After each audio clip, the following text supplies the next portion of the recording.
Halo, bertemu dengan saya Afifa. Kali ini saya mau membahas mengenai tips bagaimana melakukan work from home di rumah.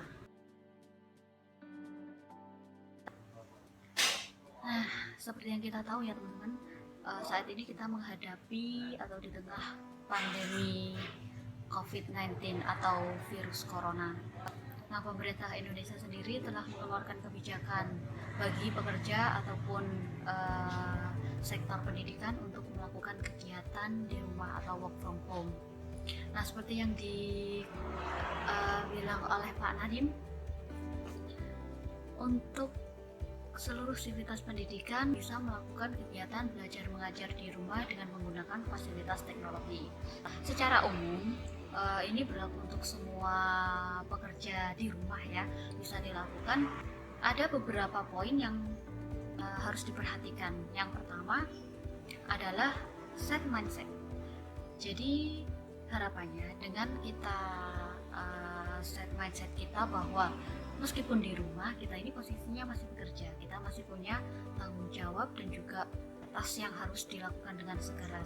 Itu nggak mengubah ya teman-teman. Jadi bekerja di rumah atau bekerja di kantor sama, aturannya sama, kita memiliki jam masuk dan jam pulang yang sama. Jadi diharapkan setiap pagi kita bangun, kita udah mindset, oh ya aku mau bekerja, jadi nggak malas-malasan. Terus yang kedua adalah ruangan. Jadi yang perlu diperhatikan, karena di rumah itu kondisinya nggak seperti di kantor ya, yang kita bisa fokus terhadap kerjaan. Jadi diharapkan sebelum memulai pekerjaan di rumah atau work from home, disediakan tempat yang harapannya bisa membuat kita fokus dan feel kita untuk bekerja itu dapat. Yang selanjutnya adalah peralatan, karena peralatan di rumah dan di kantor itu juga beda. Sebelum kita mulai pastikan, sehingga ketika kita bekerja itu kita nggak bingung kurang ini kurang itu dan pekerjaan kita jadi terganggu. Yang selanjutnya yang keempat buat to-do list. Jadi setiap hari kita buat list pekerjaan harian atau mingguan juga boleh. Terus yang terakhir, yang kelima adalah beri pengertian kepada keluarga bahwa posisi kita di rumah ini masih tetap bekerja, jadi menjalankan kewajiban kita seperti layaknya kita kalau berangkat ke kantor. Nah, selanjutnya apa yang bisa dilakukan oleh sivitas pendidikan untuk work from home? Sebenarnya dari dulu pemerintah sudah menyarankan sih untuk kegiatan belajar mengajar harus ditunjang dengan yang namanya teknologi, seperti yang dikatakan Pak Nadiem. Jadi kita bisa melakukan kegiatan layaknya tatap muka secara langsung di kelas dengan bantuan teknologi. Misal contoh ini, besok ini kan udah mau masanya PMB ya. Nah, gimana cara kita untuk mensiasati atau melakukan kegiatan penerimaan mahasiswa baru di posisi atau kondisi seperti ini?